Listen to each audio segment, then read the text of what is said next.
Hello வணக்கம், வாழ்க வளமுடன். நாம இப்போ பீஸ் குழம்பு, பீஸ் பொரியல் எப்படி செய்யறதுன்றதை பற்றி பார்க்கலாம். ஒரு 150 கிராம் பட்டாணியை நல்லா ஊற வச்சு எடுத்து வச்சுக்கோங்க. நைட்டே ஊற வச்சிருங்க. ஒரு தக்காளி, ஒரு வெங்காயம் கட் பண்ணி எடுத்து வச்சுக்கலாம்.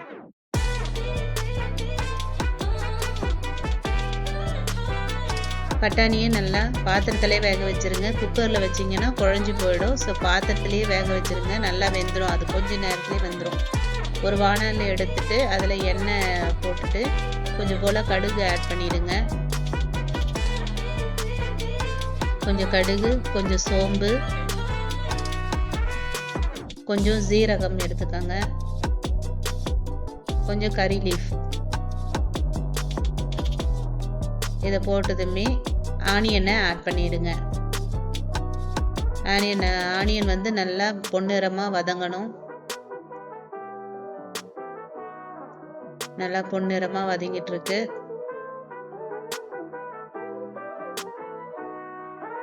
இந்த ஸ்டேஜில் நம்ம தக்காளியை ஆட் பண்ணிக்கலாம். தக்காளி ஆட் பண்ணதுமே தக்காளி குயிக்காக வேகிறதுக்கு சால்ட்டை நாம் ஆட் பண்ணிக்கலாம். சப்போஸ் பட்டாணியில் நீங்கள் சால்ட்டு போட்டு வேக வச்சுருந்தீங்க அப்படின்னா இங்கே கம்மியாக போட்டுக்கோங்க. பட்டாணியில் சால்ட்டு ஆட் பண்ணல, அப்படியே வேக வச்சிங்க அப்படின்னா இங்கே நல்லாவே நீங்கள் சால்ட்டு போட்டுக்கலாம். இப்போ நம்ம இதை மூடி வச்சிடலாம். இது ஒரு 2-3 மினிட்ஸ் இருக்கட்டும். அப்போ தான் வந்து நம்ம மூடி வச்சிட்டோம்னா குயிக்காக வந்து தக்காளி எல்லாம் வெந்துடும். பட்டாணியில் வந்து பார்த்திங்கன்னா 23% 30% ஆஃப் ப்ரோட்டீன்ஸ்னு இருக்குது. ஸோ நல்லதும் கூட. இது சுண்டலாகவும் எடுத்துக்கலாம், குழம்பாக எடுத்துக்கலாம். இந்த காய்கறி எல்லாம் வந்து அதிகமான ரேட்டில் விற்க சொல்ல நீங்கள் இந்த மாதிரி பட்டாணி, மொச்சப்பயிறு இந்த மாதிரிலாம் நீங்கள் குழம்பு வச்சுக்கலாம். உடம்புக்கு நல்லது. இப்போ 1/4 ஸ்பூன் அளவுக்கு மஞ்சள் பொடியை சேர்த்துக்கலாம். ஒரு 1-3 ஸ்பூன் அளவுக்கு சில்லி பவுடர் நம்ம ஆட் பண்ணிக்கலாம். இந்த சில்லி பவுடருன்றது மிளகாய், தனியா, மிளகு, ஜீரகம் எல்லாமே போட்டு நம்ம வீட்டில் ப்ரிப்பேர் பண்ணுவோம் இல்லைங்களா, அந்த குழம்போட பவுடர் தான் இது. இப்போ நாம் வேக வச்சிருக்கிற பட்டாணியை இதோட சேர்த்து ஆட் பண்ணிக்கலாம்.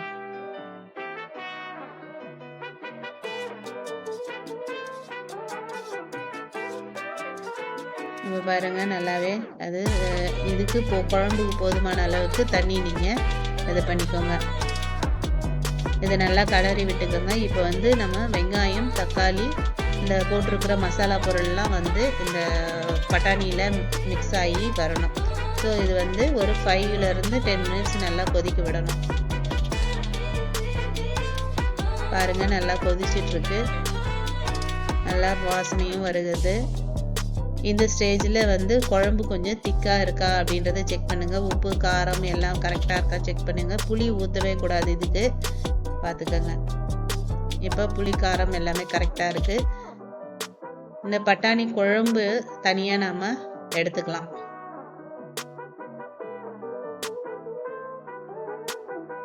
அப்படியேவும் நீங்கள் வந்து சாதத்துக்கு சர்வ் பண்ணிக்கலாம், அப்படி இல்லைன்னா சப்பாத்திக்கு சர்வ் பண்ணி சாப்பிட்லாம். இதில் வந்து தனியாக நாம் குழம்பு கொஞ்சம் எடுத்துட்டு நம்ம பொரியலும் பண்ண போகிறதுனால கொஞ்சம் போல் நாம் குழம்பு எடுத்துக்கலாம். குழம்பு வந்து ரொம்ப டேஸ்ட்டாக இருக்கும். நீங்கள் செய்து பாருங்கள், வீட்டில் அவ்வளோ டேஸ்ட்டாக இருக்கும். பாருங்கள், குழம்பு எடுத்தாச்சு. இப்போ இந்த பட்டாணியை நம்ம பொரியலாக பண்ண போகிறோம். இதுக்குன்னு பெருசாக எதுவும் மசாலாலாம் போட வேண்டியது இல்லை. இதோட கூடவே குக் ஆகும். இன்னும் ஒன்று தான் சேர்க்க போகிறோம். பெப்பர் பொடியை நம்ம ஆட் பண்ண போகிறோம். பாருங்கள், எவ்வளோ கலர்ஃபுல்லாக இருக்குது பாருங்கள். பெப்பர் பொடியை இது வந்து கரம் மசாலா கொஞ்சம் சேர்த்துக்கோங்க. குழம்புல நீங்கள் சேர்க்கக்கூடாது, இதில் தான் நீங்கள் சேர்க்கணும். அதே போல் பெப்பர் பொடியும் கொஞ்சம் ஆட் பண்ணிக்கணும். இப்போ நல்லா மிக்ஸ் பண்ணி விட்டுக்கோங்க. தண்ணியே இல்லாத அளவுக்கு மிக்ஸ் பண்ணி விட்டுருங்க. தண்ணி நல்லா சுண்டி வந்துடணும். ரொம்ப இது கரம் மசாலா போட்ட பிறகு ரொம்ப மணமாக இருக்குது. பாருங்கள், எவ்வளோ நல்லா கலர்ஃபுல்லாக இருக்குது, டேஸ்ட்டாக இருக்கும். சாப்பிட்டு பாருங்கள். நீங்கள் சாப்பிட்டு பார்த்துட்டு உங்களுடைய கமெண்ட்ஸை சொல்லுங்கள். இப்போது பச்சை பட்டாணி பொரியல் ரெடி ஆயிடுச்சு, குழம்பும் ரெடி ஆயிடுச்சு. பொரியலும் ரெடி ஆயிடுச்சு.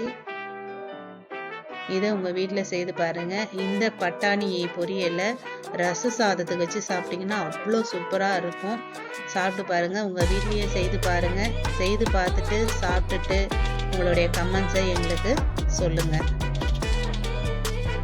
ரொம்ப ஒரு வித்தியாசமான ஒரு பட்டாணி பொரியல், பட்டாணி குழம்பு ரெண்டுமே இதில் நம்ம செஞ்சுருக்கோம்.